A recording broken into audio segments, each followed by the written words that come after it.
Friends എല്ലാവർക്കും English അറിയില്ലേ? അപ്പോൾ ഞാൻ ഇംഗ്ലീഷിലാണ് തോട്ട് ഓഫ് ദി ഡേ പറയാൻ പോകുന്നത്. അതിന്റെ അർത്ഥം എന്താന്ന് ഇവിടെ വന്നിട്ട് ഒരാൾ പറയണം കേട്ടോ. Good morning. Always loves your mother's because you will never get another. ഒരാൾ ഇവിടെ വന്ന് പറയണം അതിന്റെ അർത്ഥം. അത് പറഞ്ഞ കുട്ടിക്ക് സമ്മാനം ഉണ്ടാവും. Always loves your mother because you will never get another.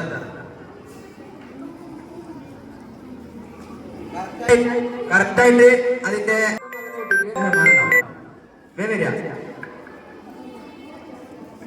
Always loves your mother because you will never get another.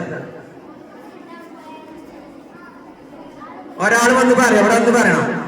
വാ, കയ്യടിക്ക് ഇവിടെ കേട്ടിട്ടുണ്ട്. പേര് ക്ലാസ്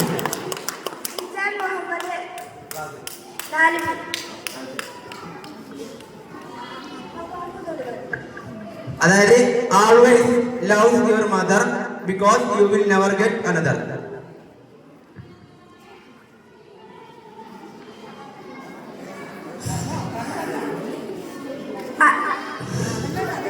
അല്ലെങ്കിൽ തന്നെ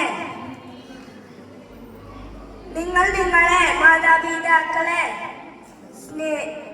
സ്നേഹിക്കുക, പിന്നെ നിങ്ങൾക്ക് മാതാപിതാക്കളെ പോലെ മറ്റാരും ഉണ്ടായിരിക്കില്ല.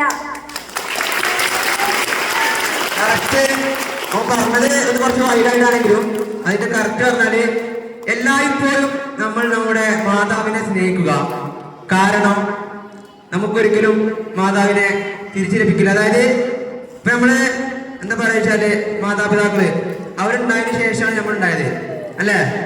നമ്മളെ നല്ല നിലയിൽ എത്തിക്കാൻ വേണ്ടിയിട്ട് അവർ ഒരുപാട് കഷ്ടപ്പെടുന്നുണ്ട് അല്ലേ?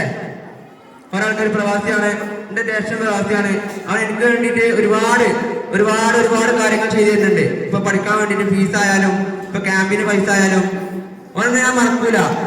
അപ്പൊ നമ്പറൊക്കെ ഉണ്ടാവാറുണ്ട് പറഞ്ഞിട്ടുണ്ട്. അപ്പൊ നമ്മള് ഒന്നും ആരിൽ നിന്നും കൂടുതലൊന്നും പ്രതീക്ഷിക്കരുത്. അതായത് ഒരു ഹോപ്പ് വെക്കുക, പടച്ചോൻ കൂടെ ഉണ്ട് അല്ലെങ്കിൽ ദൈവം കൂടെ ഉണ്ടെന്നുള്ള ആത്മവിശ്വാസത്തോടു കൂടി ജീവിക്കുക. എല്ലാവർക്കും നല്ലൊരു ദിനം നേരുന്നു. ടീച്ചർക്ക് നന്ദി പറഞ്ഞുകൊണ്ട് നിർത്തുന്നു. ജയ് ഹിന്ദ്.